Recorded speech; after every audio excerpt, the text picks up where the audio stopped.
Hello all, welcome to Filmy Focus FDFS review of Akkadammayi Ikkadabbayi. Anchor Pradeep హీరోగా నటించిన second cinema ఇది after 30 రోజుల్లో ప్రేమించడం ఎలా. ఇన్స్టాగ్రామ్ అండ్ టీవీ షోస్తో పాపులారిటీ సంపాదించుకున్న దీపిక ఈ సినిమాతో హీరోయిన్గా ఇంట్రడ్యూస్ అయింది. ఈటీవీ సంస్థకి ఎన్నో సక్సెస్ఫుల్ షోస్ క్రియేట్ చేసిన star makers Nitin and Bharat ఈ సినిమాతో డైరెక్టర్స్ డియోగా ఇంట్రడ్యూస్ అయ్యారు. సినిమా ట్రైలర్ కానీ ప్రమోషనల్ కంటెంట్ కానీ అంత ఎంటర్టైనింగ్గానే ఉంది. ఈ స్టోరీ ప్లాట్ ఏంటంటే, ఒక మారుమూల గ్రామంలో దాదాపు 60 మంది అబ్బాయిల తర్వాత పుట్టిన ఏకైక ఆడపిల్ల రాజాకుమారి. ఆ రోల్ ప్లే చేసింది దీపిక అనమాట. ఆ అమ్మాయిని ఆ ఊర్లో ఉన్న 60 మంది అబ్బాయిల్లోనే ఎవరో ఒకళ్ళు పెళ్లి చేసుకోవాలని చెప్పేసి ఒక నియమం అనేది సృష్టిస్తారనమాట. ఆ ఊర్లోకి ఒక ప్రాజెక్ట్ వర్క్ మీద ఎంటర్ అవుతాడు కృష్ణ, అంటే ప్రదీప్ ప్లే చేసిన క్యారెక్టర్ పేరు అది. ఈ 60 మంది అబ్బాయిలు ఉన్న ఊర్లోకి కృష్ణ రావడం వల్ల ఎలాంటి డిస్టర్బెన్సెస్ వచ్చాయి అండ్ దాన్ని కృష్ణ ఎలా ఫేస్ చేశాడు అనేది ఈ సినిమా బేసిక్ కోర్ పాయింట్ అనమాట. సో పెర్ఫార్మెన్సెస్కి వస్తే ప్రదీప్ ఎప్పటిలాగా ఎనర్జెటిక్గా కనిపించాడు ఈ సినిమాలో కూడా. అంటే తన మేజర్ స్ట్రెంత్ ఏదైతే ఉందంటే తన కామెడీ టైమింగ్ కానీ తన కామెడీ సెన్స్ కానీ ఏదైతే ఉందో ఆ బాడీ లాంగ్వేజ్లో ఇవన్నీ కూడా చాలా బాగా రిప్రజెంట్ చేశారు. అందువల్ల ఎవరైతే ప్రదీప్ని టీవీ డేస్ నుంచి చూసుకుంటూ వచ్చారో, లేదంటే అతను రెగ్యులర్గా టీవీ షోస్ కానీ చూస్తూ ఉంటారో వాళ్ళందరికీ కూడా ఇది ఒక మంచి ఫన్ ఎంటర్టైన్మెంట్ ఉంటుంది ఆ ప్రదీప్ క్యారెక్టర్ నుంచి. సో ప్రదీప్ తర్వాత ప్రదీప్ని మించిన మంచి కామెడీ టైమింగ్ పండించిన కమెడియన్ సత్య. సో సత్యకి కొన్ని స్పెసిఫిక్ పంచ్ డైలాగ్స్ ఇవన్నీ కూడా బాగా పేలాయి. కొన్ని సీక్వెన్సెస్ ఏవైతే ఉన్నాయో అందులో కూడా సత్య కామెడీ టైమింగ్ కానీ లేదంటే కామెడీ పంచ్లు కానీ ఇవన్నీ కూడా హిలేరియస్గా ఎంజాయ్ చేస్తారు. సో వీళ్ళ తర్వాత గెటప్ శ్రీను కూడా ఒక మంచి హిలేరియస్ క్యారెక్టర్ ప్లే చేశాడు. అంటే చాలా సీరియస్ టోన్లో స్టార్ట్ అవుతుంది క్యారెక్టర్, అది కొంచెం కామెడీ టర్న్ అయిన విధానం కూడా బాగుందన్నమాట. సో వీళ్ళ క్యారెక్టర్స్ అన్నింటిలో కూడా మంచి ఫన్ అనేది క్రియేట్ అయింది. ఇంకా మిగిలిన క్యారెక్టర్స్ చాలామంది ఉన్నప్పటికీ కూడా, అంటే మురళీధర్ గౌడ్ కానీ లేదంటే ఎడిటర్ పీకే కానీ వీళ్ళందరూ కూడా ఉన్నప్పటికీ కూడా అది అంత స్థాయిలో ఫన్ అనేది క్రియేట్ అవ్వలేకపోయింది అనమాట. అంటే వినల్ కిషోర్ వీళ్ళందరూ కూడా చాలామంది ఉన్నారు, బట్ ఆ క్యారెక్టర్స్ అంత ఫన్ అనేది క్రియేట్ చేయలేకపోయాయి. అండ్ ఈ సినిమాతో హీరోయిన్గా ఇంట్రడ్యూస్ అయిన దీపికకి ఇది ఒక డ్రీమ్ డెబ్యూ అనే చెప్పొచ్చు. అంటే ఒక ఫ్యామిలీ ఎంటర్టైనర్లో, దట్టు ఒక ఫన్ ఎంటర్టైన్మెంట్ ఫిలింలో ఒక హీరోయిన్కి ఈ స్థాయి ఎలివేషన్ రావడం అనేది, అంటే ఈ స్థాయి ప్రాధాన్యత ఇవ్వడం అనేది ఈ మధ్యకాలంలో చాలా తక్కువగా జరిగిందనమాట. ఒక డెబ్యూలో ఈ స్థాయిలో ఒక ప్రాపర్ పెర్ఫార్మెన్స్ ఇవ్వగలగడం కానీ, ఆ స్క్రీన్ ప్రెజెన్స్తో ఆకట్టుకోవడం కానీ, అలాగే అన్ని సీన్స్ అంటే మామూలుగా మనకి రెగ్యులర్ టెంప్లెట్ సినిమాలో ఏంటంటే హీరోయిన్ అక్కడక్కడ వచ్చి కనిపిస్తూ ఉంటుంది అనమాట, ఓన్లీ పాటల వరకే అలా అని. బట్ ఈ సినిమాలో దీపిక ఆల్మోస్ట్ కథ తిరిగేదే అమ్మాయి పాత్ర చుట్టూ. సో ఆ క్యారెక్టర్ త్రూ ఏదైతే తన ట్రావెల్ ఉందో, అంటే తను 16 years ఏజ్ నుంచి అమ్మాయిని చూపిస్తారనమాట. సో ఆ అమ్మాయి క్యారెక్టర్ ఆర్క్ అనేది కూడా చాలా బాగుంది.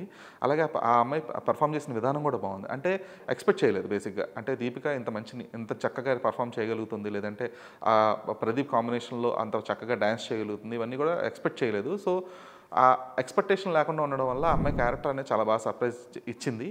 అట్ ద సేమ్ టైం ఈ అమ్మాయికి ప్రాపర్గా, అంటే ఇదే తరహా పెర్ఫార్మెన్సెస్తో ఇదే తరహా స్టోరీ సెలక్షన్తో ముందుకు వెళ్ళగలిగితే కనుక చాలా బ్రైట్ ఫ్యూచర్ ఉంది. సో ఈ సినిమా టెక్నికాలిటీస్కి వస్తే అందరికన్నా మంచి మార్కులు సంపాదించుకున్న టెక్నీషియన్ రథన్.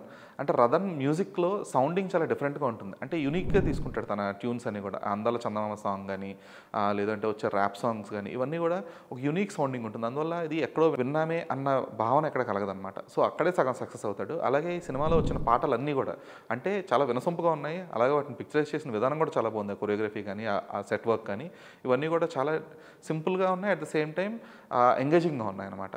అలాగే cinematographer Bala Reddy one of the senior most technician ఆయన. సో అంటే ఇంతమంది కొత్త ఆర్టిస్టులను పెట్టుకుని, అందులో అంటే సినిమాలో కనబడే దాదాపు ఒక 50-60 మంది కొత్త ఆర్టిస్టులు కనిపిస్తూ ఉంటారు ఆన్ స్క్రీన్. సో అంతమంది కొత్త ఆర్టిస్టులను పెట్టుకుని చాలా లిమిటెడ్ బడ్జెట్లో, అంటే చాలా తక్కువ బడ్జెట్లో తీశారని తెలుస్తూ ఉంటుంది. ఆయన అంత తక్కువ బడ్జెట్లో కూడా సింపుల్ ఫ్రేమ్స్తో అంటే ఆ రిచ్నెస్ చూపించడానికి ప్రయత్నించిన విధానం ఏదైతే ఉందో ఇట్ షుడ్ బి అప్రిషియబుల్. అలాగే డిఐ విషయంలో చాలా కేర్ తీసుకోవడం వల్ల ఎక్కడ కూడా డల్నెస్ అనేది కనిపించలేదు. అందువల్ల ఇక్కడమ్మాయి సినిమా టెక్నికల్గా చాలా స్ట్రాంగ్గా ఉంటుంది అనమాట. అంటే మ్యూజిక్, సినిమాటోగ్రఫీ, డిఐ అలాగే కలరింగ్ ఇవన్నీ కూడా చాలా ప్రాంప్ట్గా చేసుకుంటూ వచ్చారు. అంటే ఎక్కడ కూడా ఇది ఎక్కడన్నా ఆడియన్స్ని ఇబ్బంది పెడుతుందేమో, లేదంటే ఎక్కడన్నా ఇది చిన్నపాటి మైనస్గా మారుతుందేమో అనే విషయాల్ని చాలా కేర్ఫుల్గా తీసుకోవడం వల్ల ఎక్కడ నెగిటివ్ సెన్స్ అనేది క్రియేట్ చేయలేదు. ఇంకా చెప్పాలంటే సినిమాకి ప్లస్ పాయింట్స్గానే మారాయి. సో స్టోరీ పాయింట్ బాగుంది. అలాగే ఆ స్టోరీని స్టార్ట్ చేసిన విధానం కూడా, అంటే ఈ మధ్య కొన్ని సినిమాల్లో చూసాం ఏఐ ఇమేజెస్తోనో లేదంటే ఏఐ వీడియోస్తోనో సినిమా ఓపెనింగ్స్ ఏమైనా చేస్తున్నారు. అలా కాకుండా ప్రాపర్గా ఒక స్కెచెస్ ఫార్మాట్లో ఆ స్టోరీని అంతా కూడా ఎక్స్ప్లెయిన్ చేసుకుంటూ వచ్చిన విధానం అనేది బాగుందన్నమాట.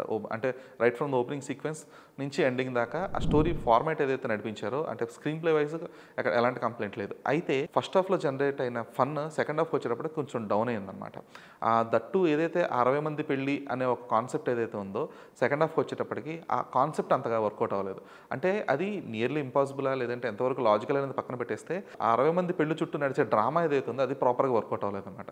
సో ఆ డ్రామా వర్కౌట్ అవ్వకపోవడంతో అక్కడ మధ్యలో చిన్నపాటి బ్రహ్మాజీ క్యారెక్టర్తో చిన్నపాటి కామెడీ క్రియేట్ చేయడానికి ట్రై చేసినప్పుడు కూడా సరిగ్గా పేలలేదు. సో ఫస్ట్ హాఫ్లో ఉన్న టెంపో ఏదైతే ఉందో, అంటే ఒక ప్రాపర్ ఆర్గానిక్గా పండిన కామెడీ కానీ లేదంటే 90s కిడ్స్ అంటే ఒక చిన్న స్పెషల్ ఎపిసోడ్ రన్ చేశారు. అంటే ఆ 90s కిడ్స్ ఫేవరెట్ సీరియల్స్ అయిన చక్రవాకం, పిన్ని, అమృతం సీరియల్స్లోని సాంగ్స్ని ప్రదీప్ అండ్ సత్య ప్లే చేసిన విధానం ఏదైతే ఉందో ఆ టైమింగ్ కానీ ఆ సాంగ్స్ కానీ అంటే కొంచెం చాలా రిలేటబుల్గా ఉంటుంది అనమాట, అందరూ కనెక్ట్ అవుతారు. So directors Nitin and Bharat అంటే వాళ్ళకి టీవీలో ఉన్న ఎక్స్పీరియన్స్ అంటే ఏ కామెడీకి అంటే ఎక్కడ ఏ పంచ్ ఎలా ల్యాండ్ అవుతుందనే క్లారిటీ ఉంది. అంటే వాళ్ళు రన్ చేసిన కామెడీ షోస్ కారణంగా, లేదంటే ఆ కామెడీ షోస్ని ఆడియన్స్ ఎలా రిసీవ్ చేసుకున్నారు, ఆ కామెడీ పంచులకి ఎలా రియాక్ట్ అయ్యారు అనే ఒక క్లారిటీ ఉండడం వల్ల ఈ సినిమాలో ఫస్ట్ హాఫ్ విషయంలో మాత్రం ఆ క్లారిటీ అనేది చాలా స్పష్టంగా కనిపిస్తూ ఉంటుంది ఇక్కడ.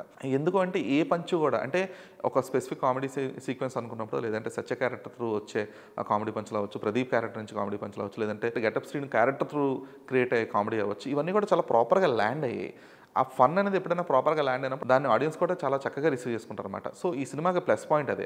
అయితే సెకండ్ హాఫ్కి వచ్చేటప్పటికి ఆ ఫన్ అంతా కూడా ఒక ఎమోషన్లోకి, అంటే ఎప్పుడైనా ఒక సినిమా ఫన్ నుంచి ఎమోషన్ వైపు షిఫ్ట్ అవుతున్నప్పుడు ఆ ట్రాన్సిషన్ అనేది చాలా ప్రాపర్గా ఉండాలి. లాజిక్స్ మ్యాజిక్స్ అనేది కాదు కానీ ఎమోషన్ అనేది ఆడియన్స్ కనెక్ట్ అవ్వాలన్నమాట. ఆ రిలేటబిలిటీ లేనప్పుడు ఆ పాయింట్ కనుక కనెక్ట్ అవ్వాలన్నమాట ఆడియన్స్. 60 మందికి పెళ్లి అనే కాన్సెప్ట్ సినిమాకి చిన్నపాటి మైనస్గానే మారింది. అలాగే సినిమాని ముగించిన విధానం కూడా కొంచెం అబ్రప్ట్గా ఉండిందన్నమాట. అంటే కంగారుగా లేదు, ఇంతకు మించి ఆడియన్స్ని డ్రాక్ చేయలేము, లేదంటే ఇంతకు మించి ఆడియన్స్ని ఎంగేజ్ చేయలేము అన్న ఒక చిన్న కంగారు అయితే ఆ క్లైమాక్స్ విషయంలో కనబడింది. బట్ ఆ చిన్నపాటి మైనస్లను పక్కన పెట్టేస్తే Nitin and Bharat did a good job in terms of comedy timing కానీ, లేదంటే అంటే ఎక్కడా కూడా ఒక డబుల్ మీనింగ్ డైలాగ్ లేకుండా, ఎక్కడా కూడా ఇబ్బందికరమైన సన్నివేశాలు లేకుండా చాలా హెల్దీ కామెడీతో ఈ సినిమాని రన్ చేశారు. సో ఆ విషయంలో మాత్రం దే షుడ్ బి అప్రిషియేటెడ్. అయితే ఆ సెకండ్ హాఫ్ విషయంలో కానీ క్లైమాక్స్ విషయంలో ఇంకాస్త కేర్ తీసుకొని ఆ ఎమోషన్ ఏదైతే ఉందో దాన్ని ఇంకాస్త ప్రాపర్గా రాసుకొని ఉంటే కనుక సినిమా ఖచ్చితంగా బ్లాక్ బస్టర్ హిట్ అయ్యేది. అవి లోపించడంతో ఇది ఒక అబవ్ యావరేజ్ సినిమాగా మిగిలిందనమాట. ఓవరాల్గా అక్కడమ్మ ఇక్కడ బైజ్ అ ఫన్ ఎంటర్టైనర్. ఆ సెకండ్ హాఫ్లో వచ్చే చిన్నపాటి ల్యాగ్ను భరించగలిగితే కనుక సినిమాని హ్యాపీగా ఎంజాయ్ చేస్తారు. దట్టు Satya comedy timing, getup Srini comedy timing కానీ, Radhan music, Balareddy cinematography and Pradeep and Deepika chemistry ఇవన్నీ కూడా బాగా వర్కౌట్ అయ్యాయి. ముఖ్యంగా tier 2 and tier 3 rural audience కానీ, ప్రదీప్ అండ్ దీపికని టీవీ స్క్రీన్ మీద చూస్తూ వచ్చిన జనాలు కానీ వీళ్ళందరూ కూడా ఈ సినిమాని హ్యాపీగా ఎంజాయ్ చేస్తారు. This is Dheeraj signing off.